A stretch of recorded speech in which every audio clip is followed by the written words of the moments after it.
Buenas tardes. Bienvenidos al Centro Asturiano de Madrid. Veo que hay caras que lamentablemente no habíamos tenido la suerte de ver por aquí. Esperemos que no sea la última vez, que haya muchas, porque el autor nos siga regalando con cosas y aunque no sea más que para verle a él, que tengamos la satisfacción de compartir el Salón Príncipe de Asturias. Bueno, ahora princesa de Asturias.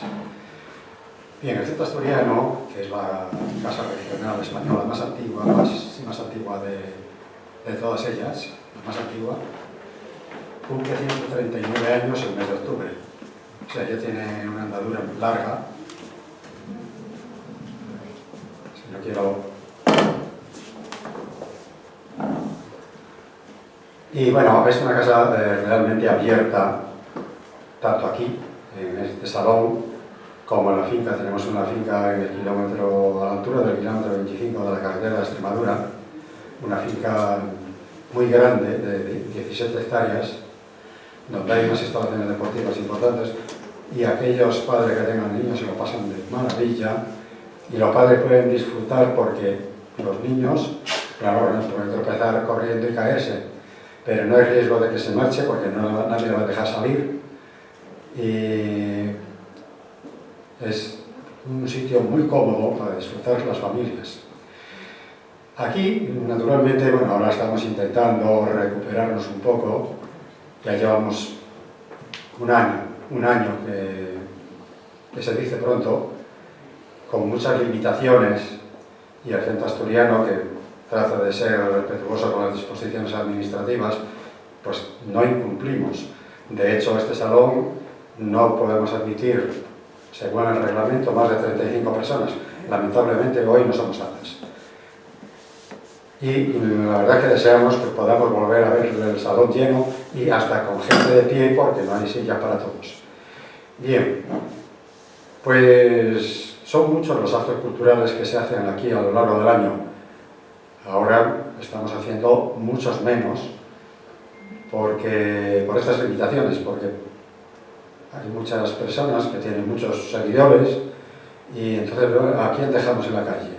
Entonces no se hacen los actos hasta ver si podemos, si nos vacunan a todos y podemos encontrarnos, dejar de utilizar la mascarilla porque se hace incómoda y tomamos el rumbo de la normalidad.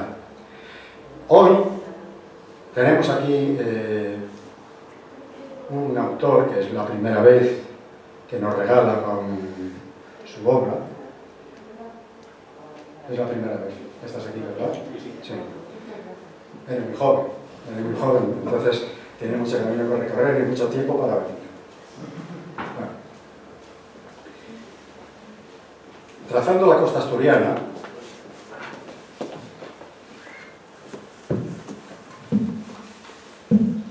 es un libro con más de 150 ilustraciones a todo color, en un recorrido que nos lleva a lo largo de los 401 kilómetros de línea costera del Principado de Asturias, una de las mejor conservadas de España, por suerte para España y por supuesto para los asturianos. Un trazado de oeste a este en el que se emplazan desde la mayor ciudad asturiana hasta recoletas villas pesqueras, 2 centenares de playas dispares, acantilados que llegan a los 100 metros de altura, o mansas rías como las que limitan sus extremos oriental y occidental.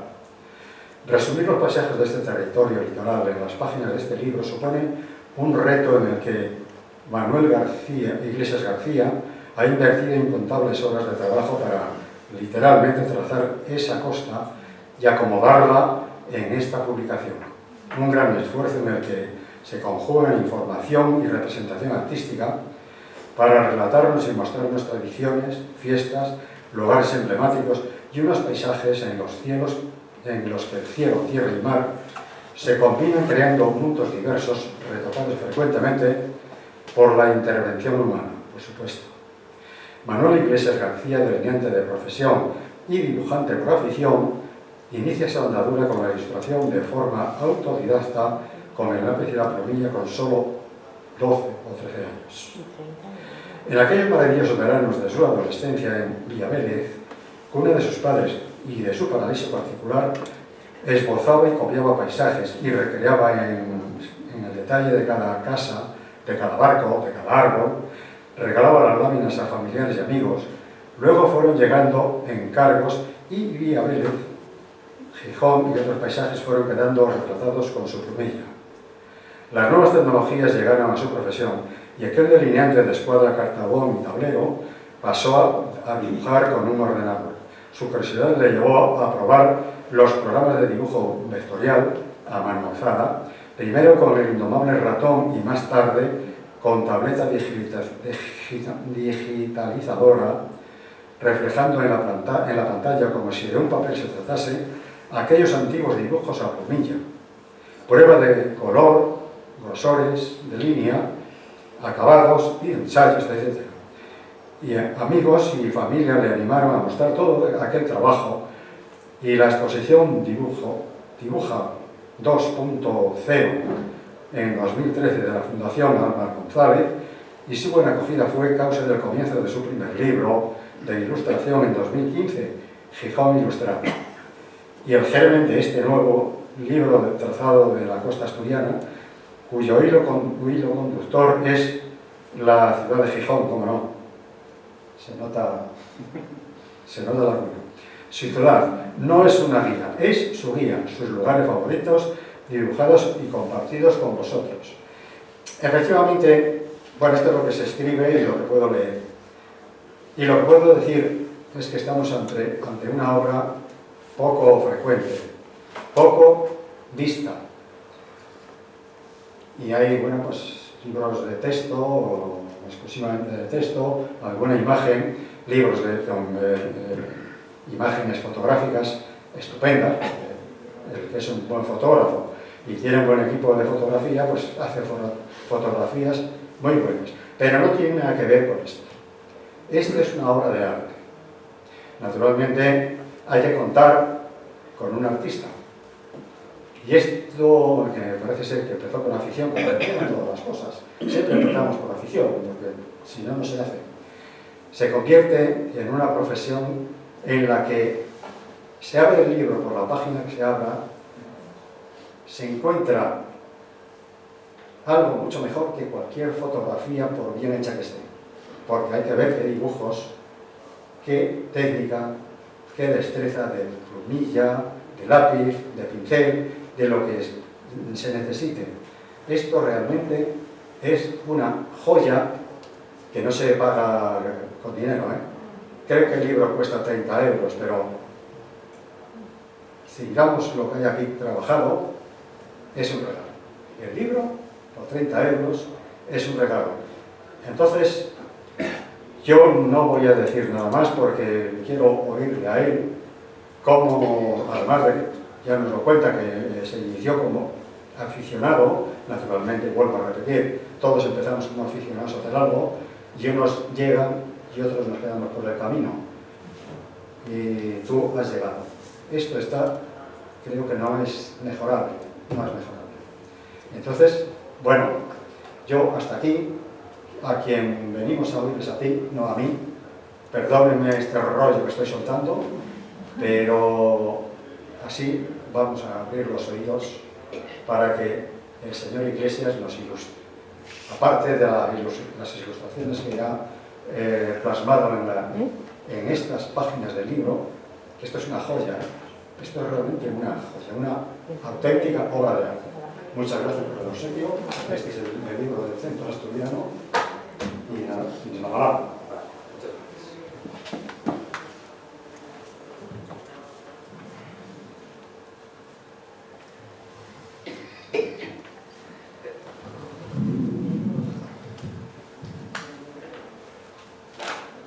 Voy a aprovechar para quitar la mascarilla, que esto es un lujo. Bueno, antes de nada, por supuesto, dar las gracias al Centro Asturiano, en primer lugar, porque desde el momento 1 que les planteé venir a Madrid desde Gijón a presentar el libro, fueron todo facilidades. buenas palabras, todo perfecto. Entonces, vamos, las gracias, por supuesto, al Centro Asturiano y a don Andrés Benéndez, también por las palabras que acaba de decir. También daros las gracias a vosotros, porque ya sabemos lo difícil que está con el tema de la pandemia poder hacer presentaciones presenciales, ahora todo es virtual, y es muy complicado. Cuando este libro se salió a la venta en diciembre del año pasado, aposté por sacarlo. Me decía un amigo, que no se me olvidan las palabras, que sacar un libro en tiempos de pandemia que era una heroicidad. No sé si fue una heroicidad, pero llevaba 5 años dibujando en las páginas que podéis ver luego, que pasaremos unas diapositivas, y tenía que ser ya. De hecho, hubo algunos dibujos que quedaron en el tintero, se podría decir, porque tuve que recortar porque prácticamente no me daba tiempo a terminar el libro. Lo quería sacar en Navidad, era una fecha muy propicia, pues bueno, porque es un libro, yo creo que para regalar, y nada, se decidió y se sacó en Navidad. Pues cuando se presentó el libro, que fue en diciembre, a principios de diciembre, se hizo un acto de firma. Como no podía ser presencial, había muchos problemas de capacidad en el local en que se hizo, lo que hice fue estar todo el día, o prácticamente todo el día, allí con el libro, y la gente fue pasando a distintas horas para firmar. No fue una presentación como es hoy, en la que pueda contar cómo se hizo el libro y demás, sino que simplemente fue un acto de firma. Me acuerdo que fue un día el peor del invierno en Gijón y en Asturias. Yo creo que fue terrorífico. Volaba todo, o sea, y aún así hubo muchísima asistencia. Me acuerdo que les comenté a las personas que fueron, les decía a todos: tenéis el cielo ganado y el listón de la amistad lo tenéis altísimo, porque vamos, venir un día como hoy a la presentación del libro, vamos, tenéis, lo dicho, el cielo ganado. Y hoy os lo quiero agradecer a vosotros también, porque sé lo difícil que es cuando estamos todos con mascarillas salir de casa y venir aquí, pues entiendo lo complicado que es, y os agradezco muchísimo a los que estáis aquí y a los que lo están viendo vía Zoom, que también estén prestando atención. Bueno, voy a contaros un poco cómo nació todo el tema este ya dijo algo Andrés. Yo realmente soy delineante de profesión, pero el dibujo me gusta desde siempre, desde pequeño. Siempre me gustó dibujar. Supongo que algo va en los genes. Mi padre dibuja bien y supongo que, bueno, si tienes un poco de facilidad con algo y luego lo vas explotando, pues, y te gusta sobre todo. Pues bueno, yo cuando era un adolescente, pues dibujaba plumilla. Los famosos Rotring, aquellos Rotring o estilógrafos que cada 5 minutos se atascaban y tenías que estar media hora hasta que luego te salía un pegote de tinta y te tocaba el dibujo. Pero bueno, aquello fue, digamos, el inicio de todo este tipo de dibujo, que luego se fue representando en este otro tipo de dibujo más, digamos, digital. Luego explicaré un poco cómo es la técnica. Voy a ir pasándoos unas diapositivas para ir ilustrando esto que vamos hablando, porque realmente es un libro de ilustración. Yo podría contar muchas cosas, pero yo creo que lo mejor es ir viendo un poco con ilustraciones el proceso de todo esto que os estoy contando, ¿verdad? Sí, no pasa. Ahora, vamos a ver, estos son dibujos de los que hacía cuando era un adolescente, estos diabeles, y son los dibujos a plumilla que yo dibujaba y que, como contó antes Andrés, pues regalaba a los familiares, algunos los vendía, de ahí me sacaba un dinerito para el verano, y es el germen de todo este, digamos, este comienzo. Son dibujos como más sencillos, no les daba color, y son plumillas. Son zonas todas de Diabele, del lugar donde yo veraneaba, y el lugar donde nacieron mis padres, y como siempre digo, mi paraíso particular, que normalmente dicen que los paraísos son los lugares donde disfrutas la adolescencia, pues este era mi paraíso. Y lo intentaba dibujar y estaba, pues eso, nos reuníamos los amigos, yo dibujaba, otros hablaban, otros jugaban y yo estaba dibujando. Esas son muestras de esos dibujos. Todos son a tinta china, con Rotring. Con los años me faltan muchísimos, estos son algunos que conseguí guardar y que, bueno, fotografié y escaneé para tenerlos, para poder enseñároslos ahora. son dibujos como, bueno, no sé si con tanto detalle como los que hago ahora, pero bueno, intentaba que tuvieran mucho detalle para definir bien todos los lugares que me apetecía dibujar. Luego, con los años, yo, como decía Andrés, digamos que soy autodidacta, no fui a ningún taller de pintura, simplemente pues eran pruebas de ensayo, de error, de dibujo, de borrar, de volver a trabajar, y conocí mucha gente por circunstancias luego profesionales. Trabajé en un estudio de arquitectura que mi jefe pues tenía mucha relación con pintores y con personas dedicadas al mundo del arte. Tenía muchos amigos que se dedicaban a ello, y lo que hice siempre fue intentar ser como una esponja. Cada cosa que veía, cada cosa que me gustaba, intentaba reproducirla, intentaba preguntar las técnicas que utilizaban para poder yo repetir, intentar hacer aquellas cosas que veía que me gustaban, intentar hacerlas por mí mismo.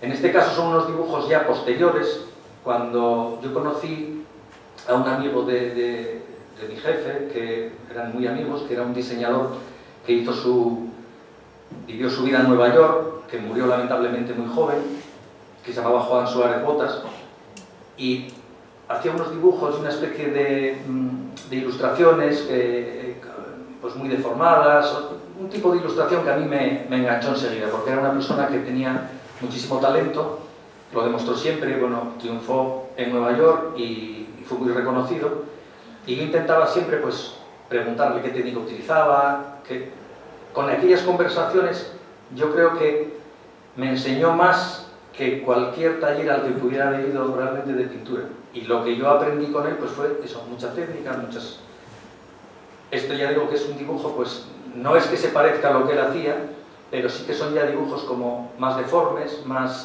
con otro tipo de estética distinto al anterior, al de las plumillas. Años después, la acuarela, que siempre me gustó, intenté utilizarla en los dibujos que había previamente dibujado a plumilla. Entonces lo que hacía era, dibujaba previamente a plumilla y luego daba color con acuarelas. Estos son una especie de cuadernos que hacía cuando viajaba. Este es un dibujo de Lisboa, de la Plaza del Comercio, y es también, podría parecerse un poco a lo que hay ahora reflejado en el libro, lo que pasa que la técnica es completamente distinta. Esto es un dibujo hecho en papel, a plumilla, un esbozo, y después coloreado. Este es otro dibujo de ese tipo, es lo mismo, es un dibujo hecho con plumilla y coloreado con acuarelas. Un color muy suave, pero bueno, otro tipo de dibujo. Este ya es del 2012. Arriba, un dibujo que es la misma técnica que estamos comentando ahora, dibujo a plumilla, digamos que un poco tipo cómic, con las cosas mucho más deformes, mucho más... otro tipo de dibujo no tan exacto o tan fidedigno a la realidad como el que está abajo. El que está abajo es el mismo local, es un local que había en Gijón, que lamentablemente cerró, que tenía muchas exposiciones, era un local de hostelería.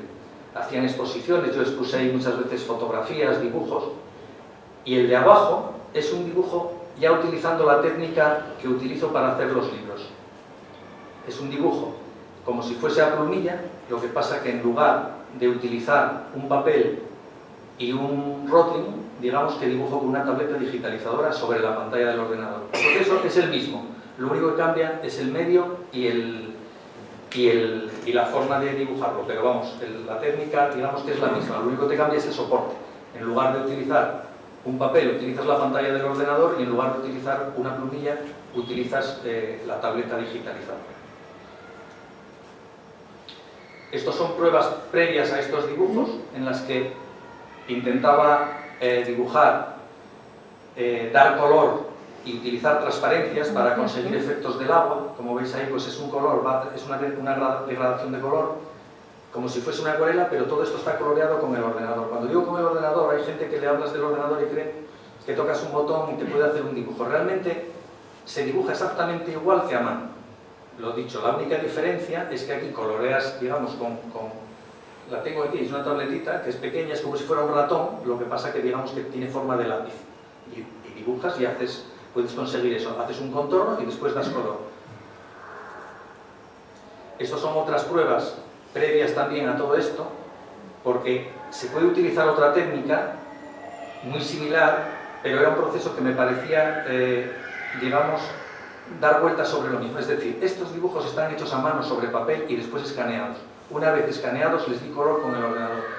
¿Qué pasa? ¿Para qué voy a dibujar algo y luego escanearlo si lo puedo dibujar directamente en el ordenador? Digamos que esto fue un paso intermedio. Estos dibujos estaban dibujados a mano, en papel, los escaneaba, los convertía en un dibujo vectorial, que es lo que luego puedes manejar en una pantalla de ordenador, y los coloreaba ya con el ordenador. Son dos dibujos de lavado.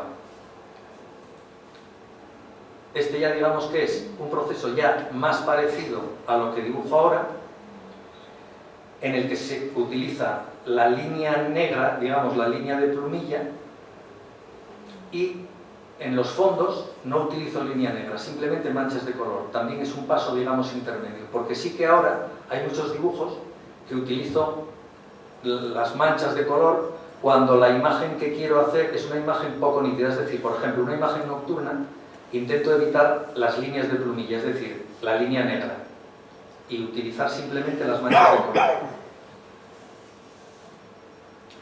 Este es un pequeño vídeo para que se pueda ver el proceso. A ver si sale. ¿Qué pasó con el barco Ever Given que bloqueó?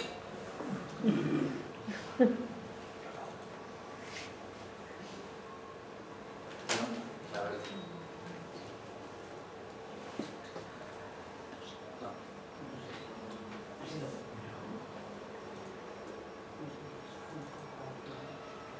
Bueno, no funciona.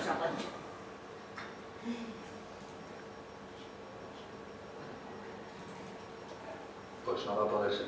Bueno, era un vídeo en el que se veía el proceso de cómo hago los dibujos con el ordenador. Simplemente, bueno, era un dibujo en que se veía cómo iban las líneas, cómo se iba rellenando todo, primero con línea negra y después ya le iba dando color. Pues siento mucho que no se pueda ver, no sé por qué.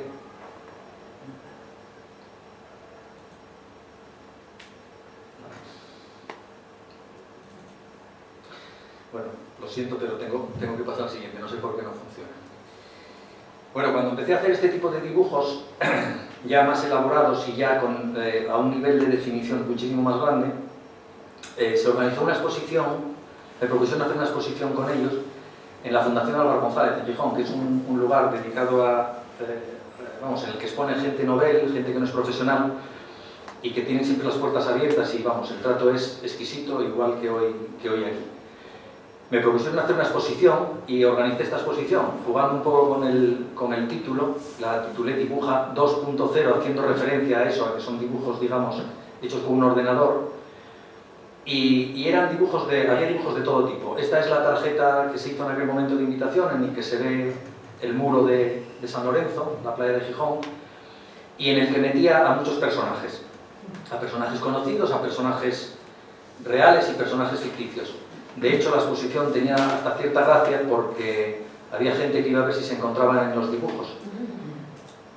Fue el inicio de este tipo de forma de dibujar y realmente la que me hizo dar el salto a las publicaciones. Esta exposición fue en el verano de 2013 y había dibujos de Gijón, pero había dibujos también de otros sitios. Había dibujos de Roma, había dibujos de Nueva York, había dibujos incluso esos personajes que se ven ahí dibujados, había una sección en la exposición que estaban, digamos, independientes.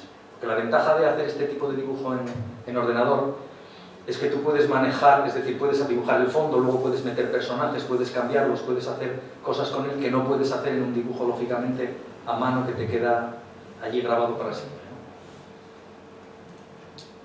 Ahí, por ejemplo, son personajes que aparecían en los dibujos, muchos son personajes conocidos, como familiares y demás. Y ya digo que el germen, digamos, de mi primer libro, que fue el libro de Gijón Ilustrado, siempre me gusta jugar un poco con los títulos. El libro era Gijón Ilustrado, lógicamente, porque era un libro de ilustración, y en la portada salía, luego se ve la portada del libro, una estatua de Jovellanos, el famoso ilustrado gijonés. Entonces, bueno, lo mismo que esta era Dibujar 2.0, dibujados, el libro luego fue Gijón. Digo que fue el germen esta exposición porque aquí había muchos dibujos de Gijón, esos 4 que se ven ahí, que era una especie de 4 dibujos distintos que mostraban una panorámica de la playa de San Lorenzo. Me hicieron pensar en un hilo conductor para el libro, y claro, dibujos de Gijón había varios, entonces simplemente fue incrementar un poco todos aquellos dibujos y hacer, vamos, una colección, digamos, más grande de rincones de Gijón. Yo soy, digamos, que un admirador de Hergé, el famoso dibujante que dibujaba Tintín. Algunos dicen que los dibujos les recuerdan un poco a las ilustraciones de Tintín. Para mí eso es un orgullo, vamos, que te digan que les recuerdan a Hergé. Como soy un gran aficionado a Tintín y a sus personajes, alguna vez me permití el lujo de meterlo en alguno de los dibujos, como se ven ahí, al Capitán Haddock y a Tintín conmigo mismo, enseñándole al fondo Gijón. Este es uno de los dibujos que había en esa exposición. Este es un dibujo de la Plaza Mayor que daba digamos que era un poco un giro. Este también es de la exposición, que luego aparecía en el libro de Gijón, y es un dibujo de una imagen nocturna que digamos que fue bastante laborioso de hacer, pero que yo creo que el efecto pues quedó muy gracioso con el reflejo de la lluvia, del suelo mojado y demás, y fue uno de los que mejor acogida tuvo en aquella exposición. Este fue otro dibujo de esa exposición, es un homenaje particular al chico este que os comentaba antes, a Juan Botas, que fue diseñador y que vivió en Nueva York, y utilicé porque vamos, los dibujos, digamos que yo para conseguir los fondos o lo que yo quiero dibujar, yo soy un gran aficionado a la fotografía también, entonces en este caso es una fotografía de Nueva York que encontré por internet que me gustó muchísimo y la reproduje dibujándolo. Normalmente yo lo que hago es hacer mis propias fotografías para los libros para los dibujos en los libros lo que yo quiero sacar, digamos que primero lo busco, lo fotografío, hago distintas versiones y luego acabo dibujando lo que más me gusta. En este caso utilicé como base una fotografía de un autor conocido y metí en ella a esta persona que, bueno, digamos que como homenaje a su obra y a todo lo que aprendí de él. Este es otro dibujo de aquella exposición que no tiene nada que ver con Gijón, como digo, había dibujos de otros lugares, y este en concreto simplemente son unas imágenes de una película que a mí en su momento me llamó la atención, que se llamaba Leyendas de Pasión. Había un rancho allí en Estados Unidos que me gustó, y entonces hice pruebas de amaneceres, de atardeceres con distintos colores y los incluí en la exposición. En este caso en concreto es lo que os comentaba antes, no hay línea negra, este es un dibujo simplemente hecho con manchas de color. Esta es la portada del primer libro, del que salió, digamos, de aquella exposición, salió, el germen de aquella exposición fue este libro. Fue un libro que tuvo muy buena acogida, fue una autoedición como lo es este, ya veis que os estoy hablando como autor y también como editor, porque bueno, ambos libros son autoeditados. Y este fue, digamos, el primero. Era un libro de similares características al que presentamos hoy, eran imágenes de Gijón con textos que lo acompañaban, textos que también había preparado. El hecho de hacer los textos, incluso de maquetar el libro, es un proceso que es laborioso, evidentemente, pero que a mí, digamos que lo disfruto el doble. Es decir, no solo lo dibujo, sino que tienes que investigar, tienes que informarte, tienes que buscar lo que quieres poner de Pelayo, lo que quieres poner de la famosa madre del emigrante, quién hizo esa escultura. Entonces, todo ese proceso a mí me divierte, me ayuda a la hora de escoger los dibujos. Y bueno, y es una información y una manera de trabajar, pues bueno, podría ser más sencillo simplemente hacer los dibujos que otra persona te hiciera los textos o que te maquetara el libro, pero el hecho de hacer todo el proceso yo, digamos que acabar el libro como lo quiero, las medidas que quiero, al final el proyecto, digamos, es completamente mío, para lo bueno y para lo malo.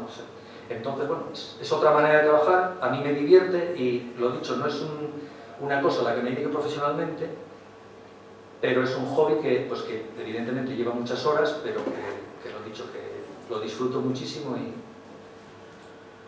y así lo intento reflejar en los dibujos. Estas son también del libro de Gijón, son 2 panorámicas de la ciudad.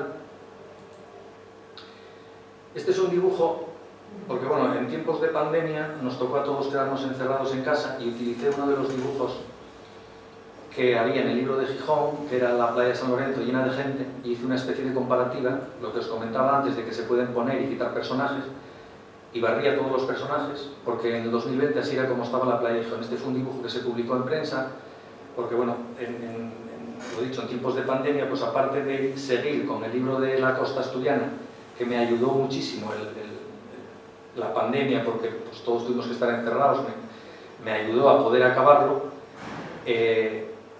Hice también otras pequeñas cosas como esta, que lo dicho, apareció en prensa y fue como una cosa anecdótica que se publicó. Hay otros dibujos que también hice, por ejemplo este, para el Día de Asturias. Como os decía antes, pues como soy muy aficionado a Tintín, lo metí en la Santa Cueva y lo utilicé en las redes para felicitar el Día de Asturias. Estos son dibujos, digamos, en periodo de pandemia, que me aburría a veces un poco de seguir dibujando la costa y me paraba y hacía estas cosas.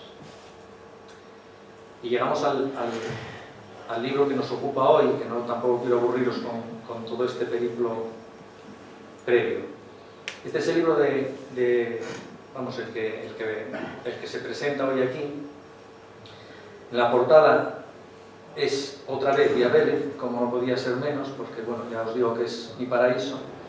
Y sucedieron, bueno, durante este libro, digamos que lo empecé a dibujar, los dibujos empezaron pues nada más acabar el de Gijón, es decir, en el 2015, es decir, tardé pues unos 5 años en acabarlo. Es cierto que no me dedicaba a ello todos los días ni a todas horas, eran en tiempos muertos. Sí que pasé muchas noches dibujando hasta las tantas de la madrugada, porque una vez que le coges el gusto, no puedes parar. Pero bueno, fueron realmente 5 años, digamos, en tiempo real, 5 años. Este dibujo son los muros del puerto de Vía Vélez, con sus pequeños faros. Y se da digamos, la curiosidad de que este invierno, en enero, hubo un temporal terrorífico en el Cantábrico, como se puede ver ahí. Ahora, de hecho, Vía Vélez está muy de moda y lo ponen muchísimo en las televisiones. Cuando hay temporal en el Cantábrico es una de las imágenes que sale. Pues se llevó de cuajo el faro que se ve al fondo, el rojo. Se lo llevó de cuajo. Eso y una parte del muro.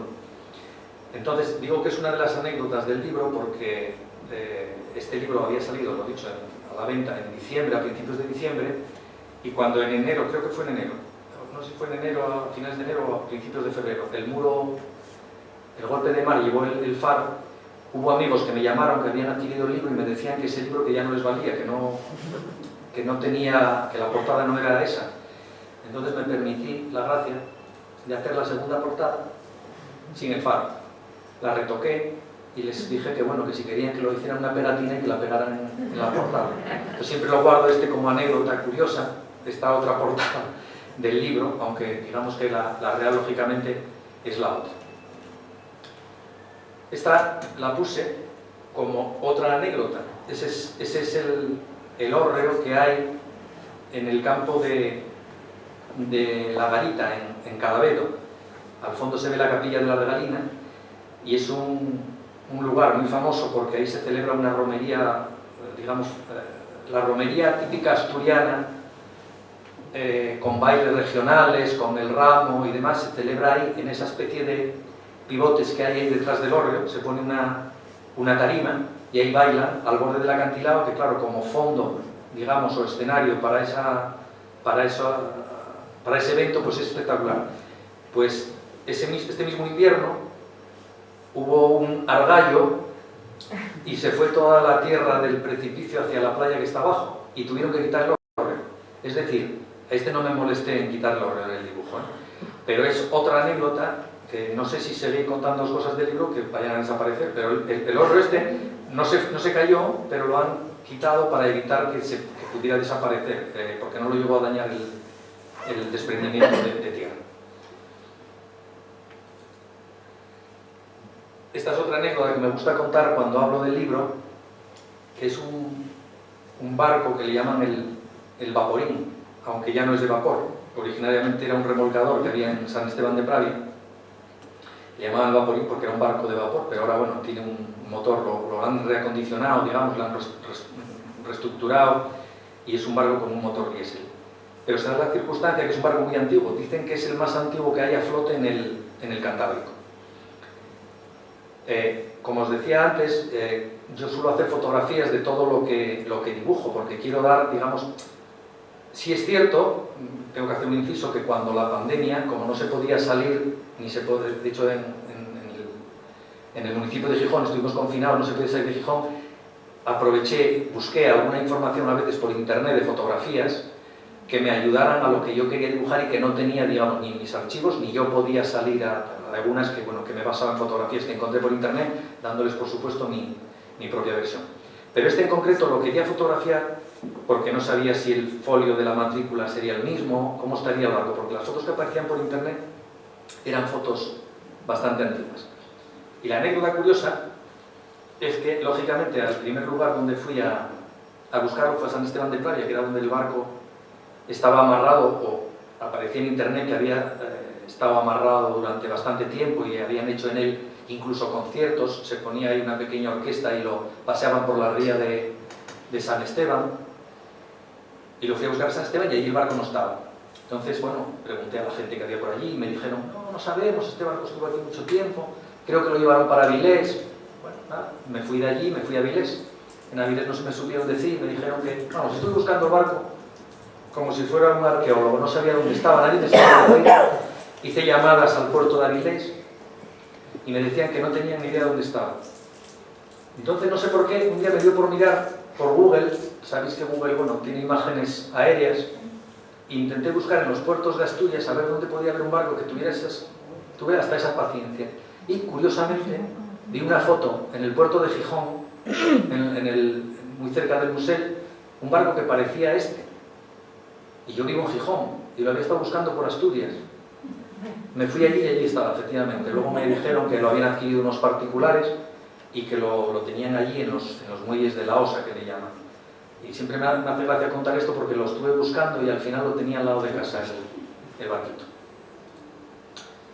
Pues nada, el libro, como os decía antes Andrés, es un recorrido por la costa y hay un pequeño índice en el que aparece toda la costa asturiana, los 401 kilómetros de costa. Evidentemente no pude poner, no reflejé cada playa ni casi todos los puertos, pero no cada playa, porque el libro sería el triple de grueso que lo tenemos aquí y no me hubiera dado tiempo a acabarlo. Entonces, siempre digo que no es una guía, que se puede utilizar como guía, porque son sitios muy característicos de Asturias, pero bueno, es mi guía, son sitios que a mí me llaman la atención. Empieza en Vegadeo, digamos en el extremo occidental de Asturias, y llega hasta Bustio, digamos, va de ría a ría, la ría de Leo a la ría de la Tina, ¿verdad? En el libro, igual que había el de Gijón, está lleno de... Esto no son páginas de libro, son dibujos extraídos del libro. Está lleno de pequeños detalles que a mí me llaman la atención, pues desde una pequeña inscripción en un edificio, las ostras que se pueden comer en Vegadeo o en Castropol, la barandilla de la playa de Ribadesella con sus remos, digamos, haciendo de barandilla. Y ya digo que igual que en el de Gijón, los libros son muy similares de formato. Son pequeños detalles que hay para ir ilustrando cosas que en el libro están contadas, digamos, escritas, y para poder ilustrar esos textos. Y por supuesto hay pues, dibujos ya que ocupan todo el ancho del libro, dibujos panorámicos de los puertos, como este del Luarca. Ese fue en concreto, el de arriba es el puerto del Luarca, que es el que más tiempo me llevó dibujar, no sé los días que estuve ahí dibujando cada barquito y cada ventana de cada casa, y el de abajo el de Cudillero. Intenté hacer siempre digamos que un dibujo panorámico a doble página en el libro de lo que son los puertos de toda la costa. Curiosamente el de Gijón lo había metido ya en el libro de Gijón, el puerto, y no hice una panorámica, sino que metí luego uno del puerto deportivo más pequeño. Digo curiosamente porque Gijón, bueno, es la ciudad más grande, con el puerto más grande, pero no le quería dar la importancia de estos otros pequeños puertos tan... Ahí está el de Tapia, por ejemplo, arriba. Abajo el de Ortiguera, que es un pueblecito muy pequeño y que muchas veces pasa olvidado como puerto porque es casi un entrante del mar. Tiene un pequeño espigón muy pequeñito ahí, pero que es un puertecito muy pequeño y que pasa muy desapercibido, pero que es un pueblo precioso. Villabélez, por supuesto. Eso ya no... ahora ya os irá sonando Villabélez. Arriba Puerto de Vera. Y luego bajo en Avilés, que tiene un puerto también muy grande como el de Gijón, pero bueno, no me parece un puerto muy... Digamos que el puerto de Avilés es un puerto más de mercancías, otro tipo de puerto, no tan recoleto como los puertos pesqueros. Y dibujé una de las calles de Avilés, que es el inicio hacia la calle Galeana, que son así casas antiguas y que me pareció que eran muy bonitas para dibujar, y en lugar de meter un, digamos, de ambiente marítimo, pues metí un dibujo de edificación. Arriba Luanco, abajo Tazones, Llanes y Ribadesella. En el de Ribadesella se ve, por ejemplo, lo que os contaba antes de el dibujo a línea en la parte, digamos, más visible, que es lo que es la población, y las montañas sin dibujar con líneas, simplemente manchas de color, que son imagen que, digamos, que es casi como se ve en la realidad, cuando miras unas montañas al atardecer, que no ves el perfil muy definido, ¿verdad? Pues eso es lo que pretendo reflejar con eso. A la vez que pasábamos por poblaciones o por lugares característicos, intenté también un poco pues, reflejar pues, actividades culturales o deportivas. En este caso, pues bueno, la famosa carrera de caballos que se celebra en la playa de Ribadesella. Hay mucha gente que incluso no sabe ni que esa carrera existe. Y por supuesto, bueno, el descenso de piraguas del Sella, famosísimo internacionalmente. O el descenso a nado de la ría de Navia. Por ejemplo, las traineras, que siendo la trainera son tradiciones casi más vascas, son muy vascas, y curiosamente en Asturias, en Castropol, existe una tradición muy grande de remo, y tienen trainera propia y compiten y tienen muchísimo éxito, por cierto. También tradiciones y eventos culturales, por ejemplo, el desembarco la reproducción del desembarco de Carlos V que se hace en el pueblo de Tazones todos los años. Evidentemente, el año pasado todos estos eventos, muchos de ellos no se pudieron hacer por culpa de la pandemia, pero bueno, muchos de ellos prácticamente todos son eventos que se hacen todos los años. La Semana Santa de Luarca con su famoso Nazareno, o la escultura que hay en Candás, en el puerto de Candás, sobre el pleito de los delfines, que también es una cosa muy desconocida para muchos asturianos. He de reconocer que cuando yo dibujé Candás, tengo amigos de Candás y me dijeron, sacarás lo del pleito de los delfines, y he de reconocer que no sabía de qué me estaba hablando. Cuando me enteré me hizo mucha gracia. Un pequeño apunte es simplemente que cuentan la historia, dicen que es un hecho real y verídico y que está constatado y que está escrito. Hubo una invasión de delfines en el puerto de Candás hace muchísimos años y acababan con toda la pesca. Entonces se plantearon hacer un pleito a los delfines para que abandonaran el puerto de Candás. Se montaron en una lancha, un juez, un notario, y allá se fueron, mar adentro, y les dieron orden de no volver a aparecer por Candás porque estaban estropeando la vida de aquella gente. Bueno, pues curiosamente no sabemos cómo funcionó, y ese es el homenaje que le hacen en Candás. O sea, dicen que no volvió a haber, vendrían esporádicamente, pero aquello que había pasado no volvió a pasar desde el famoso pleito de los delfines. Entonces me hizo tanta gracia que por supuesto lo incluí. Este es el puente del Beso en Luarca, que es otra de las leyendas que me apeteció meter en el libro. Una leyenda que dice que ahí hubo un enamoramiento en tiempos de los piratas en Luarca entre la hija de un gerifalte luarqués y uno de los piratas que tenían encarcelados. Se enamoraron, se escaparon de la cárcel en la que lo tenían preso, ella lo liberó, echaron a correr para escapar puerto abajo, y ahí en el puente se dieron un beso, el padre los vio, les cortó la cabeza y ahí quedó para siempre el nombre del puerto del beso, perdón, del puente del beso. Eso evidentemente es más leyenda que otra cosa, pero el nombre quedó y bueno, como era un sitio con esa gracia, digamos, y aquel fondo me pareció muy bonito para dibujar también. No solo dibujé paisajes, dibujé vacas asturianas, claro, por supuesto, que aparecen en el libro, aquí están sueltas, y también dinosaurios, que en Asturias, pues bueno, tenemos una costa jurásica bastante importante y hay un museo jurásico que también tiene bastante fama y que es un sitio como muy recomendable, sobre todo para visitar con niños, que tienen una cantidad de reproducciones impresionante de dinosaurios por afuera que a tamaño natural que llama mucho la atención. Lógicamente, dibujando la costa, porque es un dibujo de la costa, o sea, es un libro de la costa asturiana, los faros, que son unas construcciones que a mí siempre me llamaron la atención, tienen ese punto, digamos, evocador y mágico, ¿verdad? No sé si es como luz, como referencia, y aparecen bastantes en el libro. Este caso es el de Ortiguera, que es muy detectable por las bandas negras y blancas, y al lado está el pequeño faro que existía antes de que edificaran el nuevo, que es aquel pequeño que hay allí de piedra. El faro del Cabo Busto, es un dibujo medio nocturno, medio atardecer, con la luz proyectada, que es otro famoso faro. Más que el faro, es el sitio donde está, es un cabo espectacular donde se pueden ver unos atardeceres impresionantes en la costa de Asturias. El faro de Cabo Vídeo, que también es famoso por la altura de los acantilados. El faro de Cudillero, que se ve muy bien desde este mirador, desde donde yo saqué la foto para luego dibujarlo, que es el mirador de la Garita, un mirador que hay muy alto en Cudillero, y que el faro te queda prácticamente como si lo estuvieras viendo en una vista aérea. El faro de la Barra de San Esteban, que es un faro azotado por el mar siempre, cuando hay un poco de mar enseguida lo azota, y es un sitio también muy espectacular. El faro a la entrada de Avilés. El faro de Peña, no podía faltar, famosísimo de Asturias, con su antigua bocina, la bocina que utilizaban cuando había niebla para alertar a los barcos que no podían ver la iluminación, pues era base de sonido. Esta bocina hoy día no funciona.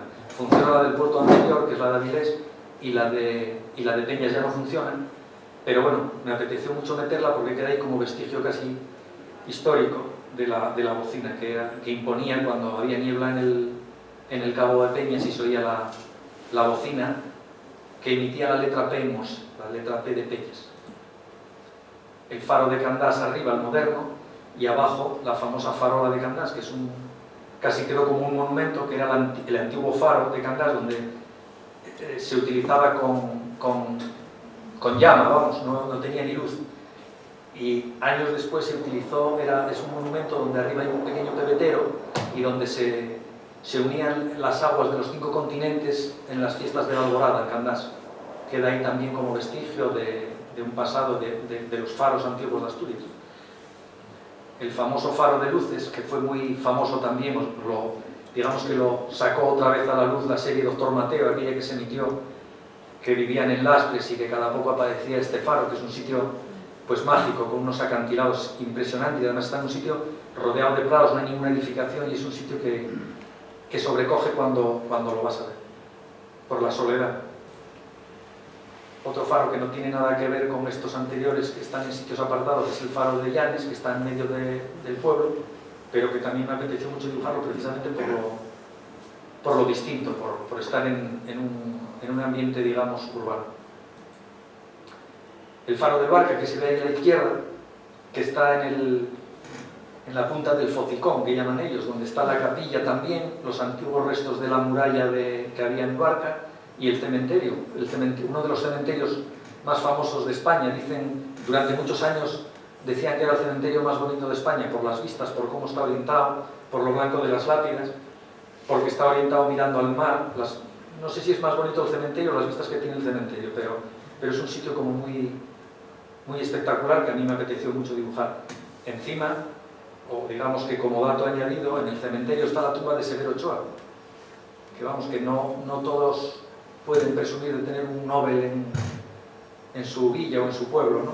Con una inscripción que tiene... De hecho, mucha gente va al cementerio a ver el cementerio y a ver la tumba de de Severo Ochoa y de su mujer, que tiene una inscripción que me apeteció dibujar y escribir porque me llamó mucho la atención, lo de unidos toda una vida por el amor, ahora eternamente vinculados por la muerte, como epitafio.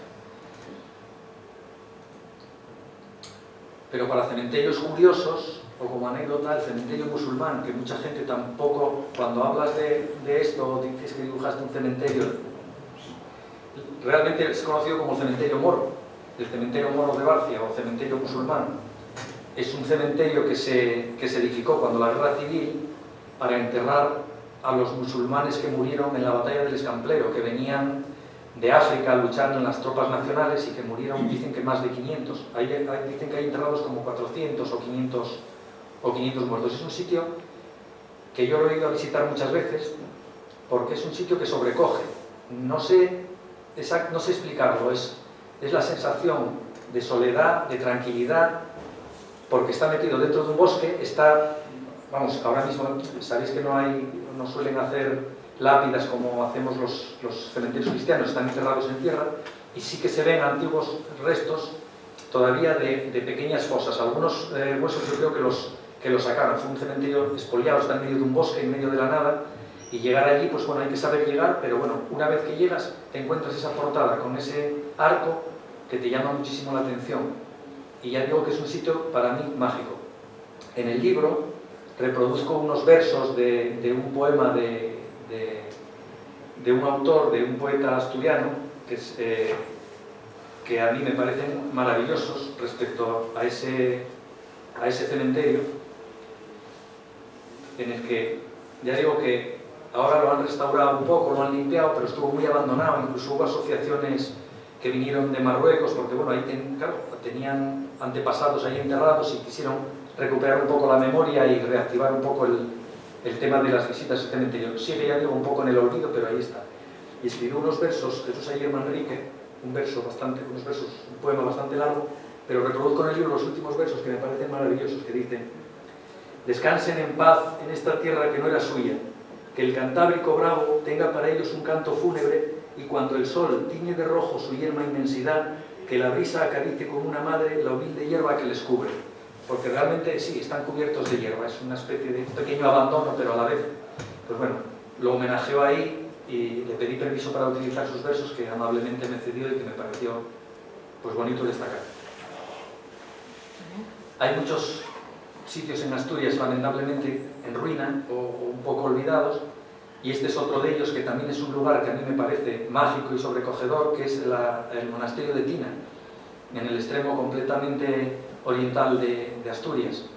Son los restos de un antiguo monasterio y que están también un poco bueno, ya veis que está cayéndose, pero que están en un sitio también como muy aislado, y hay que ir caminando para estar cerca del último faro de la costa de Asturias por la zona oriental, y es un sitio también, ya digo, muy bonito. Son los restos de una iglesia y un pequeño monasterio que había ahí y que también quise dibujar.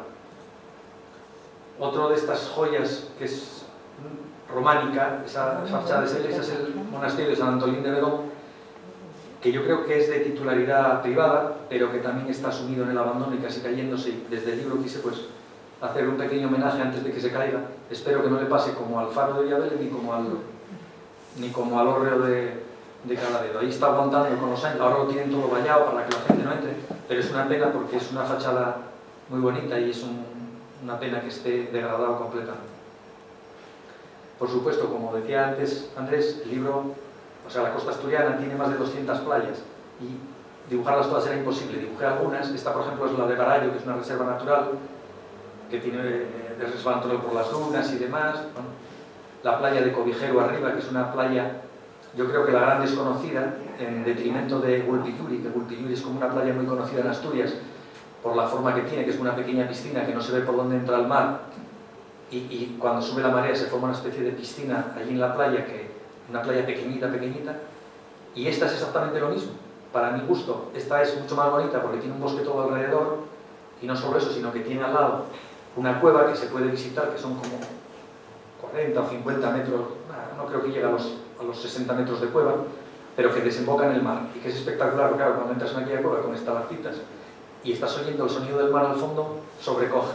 Pues a mí ya digo que es una gran olvidada porque todo el mundo suele conocer Wilpiluri y Codijeruno, y abajo, bueno, la playa de La Franca con ese peñón característico, arriba la playa de Cueva, abajo la playa de Porcía, con los restos de los antiguos cargaderos de mineral, arriba la playa de Peñarronda, que esa está completamente en el occidente, que también es reserva natural, abajo la playa de Cuevas del Mar, muy famosa porque ha salido en cine muchas veces, en películas de Garci, con esas formaciones rocosas tan espectaculares. Y esta es la famosa playa de Bultiyuri, que también no iba a dejar de sacarla, por supuesto, en el libro, porque es, yo creo que la playa más famosa de Asturias, pequeñita pero muy famosa. La playa de Salinas, famosa por el surf. Este es otro de los dibujos en el que no hay prácticamente línea negra, hay un poco en la barandilla del fondo, pero que es todo dibujado a base de manchas de color. Esta es la playa de Portizuelo, famosa por esa roca que le llaman el lienzo, por la cantidad de veces que la han pintado y la han dibujado, y que es también famosa porque aquí era el lugar de los paseos de Severo Ochoa, esta está muy cerca del lugar. Las playas del Silencio, arriba a la derecha, a la izquierda la playa de Beirúa, o abajo la playa de La Ballina. Estas son todas playas de piedra, pero que vamos que también la playa de Silencio en concreto es una de las más famosas de Asturias, yo creo, la más visitada. Y son playas que aunque no son de arena, porque en Asturias te encuentras playas de arena, playas con acantilado, sin acantilado, tenemos la verdad una costa pues muy variada. Estas en concreto son las tres son pedreros. La playa más grande de Asturias, como no podía ser de otra manera, los asturianos que somos muy grandones, pues este es el playón de Valles, ¿no? Que está justo debajo del aeropuerto, que cuando despegas en avión se ve allí a la izquierda y es muy reconocible por las arenas negras, que son todo arrastradas por el Nalón, que está allí al fondo, es donde desemboca el Nalón, y toda esta arena negra que trae de los sedimentos de pizarra o la playa de Torindia, porque en Asturias tenemos también playas nudistas, aunque en Asturias a veces para bañarse apetezca más ir con bufanda y con gorro por el frío que está el Cantábrico, pues tenemos hasta playas nudistas. Esta es muy famosa y dicen que por la forma y tal también está considerada una de las playas más bonitas de España. Esa silla que se ve ahí es un monumento que hicieron en Llanes, porque en Llanes tienen una especie de recorrido por todas las zonas de Llanes donde se rodaron películas, y este es un homenaje con una silla de director que pusieron ahí. En esta playa se rodaron varias películas, entre ellas, por ejemplo, la del abuelo. Aquí puse los bufones de Llanes, no están en la misma página, lo puse ahora para la presentación, y abajo es el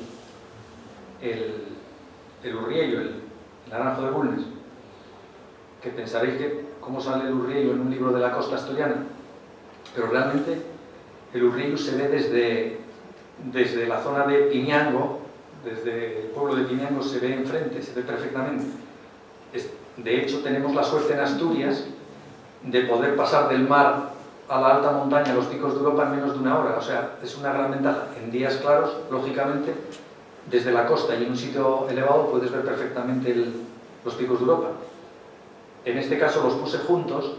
Arriba son los bufones, los famosos bufones, que cuando está el mar embravecido, pues los famosos bufones de Pría, sale el mar por esa especie de agujeros, esos agujeros que tiene la roca, y pulveriza el agua de esa manera que parecen chimeneas.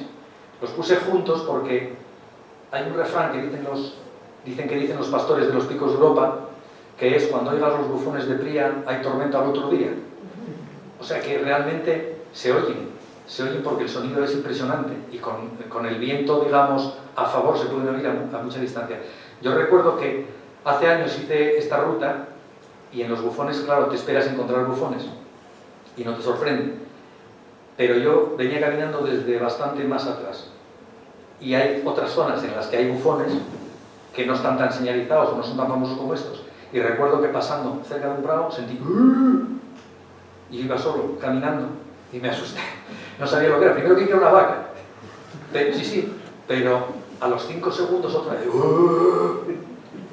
y ya me mosqueó, hasta que una de las veces salió la espuma, y claro, era un bufón, pero estaba en un prado que no se pasaba por él, digamos.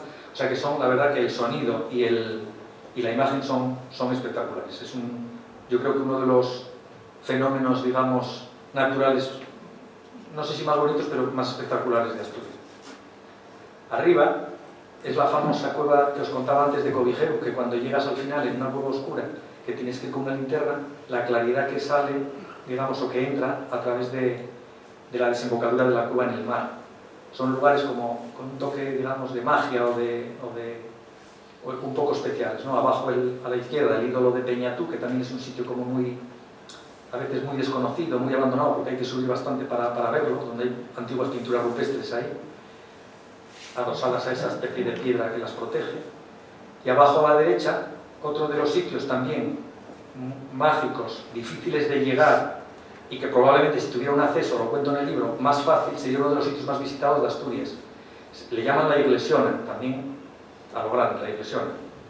Y es debajo del Cabo Vidio. El Cabo Vidio tiene unos 80 metros de altura, el acantilado donde está el Cabo Vidio. Y esta cueva que está justo debajo tiene unos 60 metros hasta la altura de la bóveda esa que se ve ahí, o sea que es impresionante. Hay que ir con alguien que sepa ir porque no se puede acceder fácilmente, bien por mar o bien por tierra, pero bueno, con sus... Entonces es una cueva muy poco visitada, pero espectacular. Otro de los sitios también muy peculiares, claro, que aparece en el libro es el pueblo de Cuevas del Mar. Es un pueblo que hay cerca de Ribadesella, al que solo se puede acceder en coche a través de una cueva, pero una cueva con sus estalactitas, con sus estalagmitas, una cueva bastante impresionante. Y el acceso rodado solo se hace a través de esa cueva. Entonces, era una cueva muy desconocida porque está cerca de Ribadesella, pero bastante en un pueblo un poco más aislado. Y como todos los sitios que una vez que se conocen, este año ya han hecho un aparcamiento incluso antes de la entrada a la cueva para cómo se pone aquello del turismo en verano.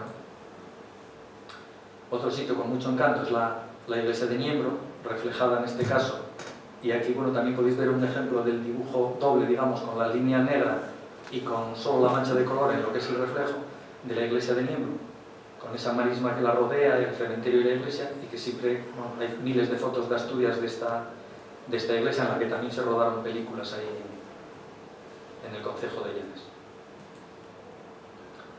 Otro sitio con mucho encanto que sale en el libro, para mí lo tiene, ya digo que no es una guía, pero que hay sitios que son grandes desconocidos, yo creo que este también lo es, que son los embarcaderos del pueblo del Castillo, en el río Nalón, que son unos embarcaderos muy poco, digamos, propios de Asturias.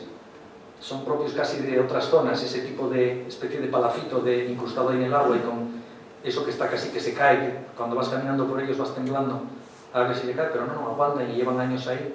Digamos que son el acceso más difícil de acceder desde las embarcaciones a una ribera de un río, hacen estos embarcaderos que ya digo que son muy llamativos. Estos son dibujos de indianos, de casas de indianos. En concreto el de arriba es un palacio que hay en Viavélez, el de la derecha es una casa que hay en Luanco que tiene unos balcones en esquina muy característicos, y el abajo son las escuelas también de Viavélez, hechas por el indiano que había construido el palacio. Digo lo de los indianos porque Asturias está plagado de edificaciones de indianos y son gente que tuvo muchísimo mérito. Luego quiero despedirme de hecho de la introducción y de la presentación del libro hablando de ellos, porque hicieron cosas y dejaron cosas en Asturias que muchas de ellas están cayendo, lamentablemente, y otras, pues bueno, se conservan gracias pues, a inversiones particulares, otras más difícilmente inversiones, digamos, institucionales. Pero bueno, estos son ejemplos de ese tipo de edificación. O el Casino de Navia, que por ejemplo se ha restaurado recientemente, y ahí a la derecha pues es un monumento que hay en Navia también a esos emigrantes o esos indianos que partieron de Asturias y que se desperdigaron por el mundo, ¿no? El Casino de Llanes, que también es un ejemplo de esos de arquitectura indiana que aparece en el libro. En este caso el dibujo, bueno, para darle un relieve más grande al casino, pues no le di color a... Aquí sí que podéis ver, digamos, el doble proceso. El proceso del dibujo a línea sin colorear, que son las casas que están a los lados, y luego ya el otro con el color. Y luego esto ya, para despedir ya, digamos, la presentación del libro, es la última página, y es el Museo de Indianos que hay en Colombres. Es una casa también restaurada y hace de museo, está todo ahí, una cantidad de información ahí sobre el tema de los indianos, se celebra todos los años una pequeña feria, digamos, unos días. Este año pasado, claro, no se pudo celebrar. Llevan coches, la gente se viste de indianos y tiene muchísima fama en toda Asturias. Cuando digo lo de los indianos, y estando en el centro de Asturias, quise hacer un pequeño homenaje con las últimas palabras del libro. Digo lo del centro de Asturias porque al final estamos en Asturias, al final la gente que viajó, que está fuera de Asturias, que es lo que nos une casi un poco a todos hoy aquí, pues tiene sus historias, sus vivencias. Yo tengo familia fuera de Asturias, mi hermano está al fondo y vive aquí en Madrid, y siempre echamos un poco de menos, lógicamente, la tierrina. Yo tengo la suerte, o bueno, coincide que vivo en Asturias, cuando estoy fuera pues lo echo de menos como todo el mundo, pero es más dura la vida de la gente, pues, y más en estos tiempos que no se puede volver ahora cuando se quiera, y hay gente que está queriendo volver, pues a ver a la familia y demás. Entonces, bueno, me voy a despedir ya de vosotros leyendo lo último, y ya digo que desde aquí, desde el centro asturiano, pues yo creo que tiene mucha más relevancia, ¿no? Los centros asturianos que han unido a tanta gente de Asturias en sitios distintos, en este caso en Madrid, y todos los centros asturianos que hay por Iberoamérica y por otras ciudades de España. Dice así la última referencia del libro. Sirva esta última imagen como colofón del recorrido por la costa asturiana en el que en tantas páginas hemos recordado a los indianos, aquellos valientes que atravesaron océanos de incertidumbre y que siempre tuvieron Asturias en su mente. Algunos volvieron y nos dejaron su legado, otros no regresaron nunca, pero las vivencias de todos ellos dieron sentido a las nuestras. Mi más sincero homenaje y recuerdo a todos los que amamos esta tierra, y en especial a los que, como nuestros antepasados indianos, están lejos de ella haciendo sus Américas. A todos vosotros, a mi familia, a todos los que estáis fuera, pues ese pequeño homenaje.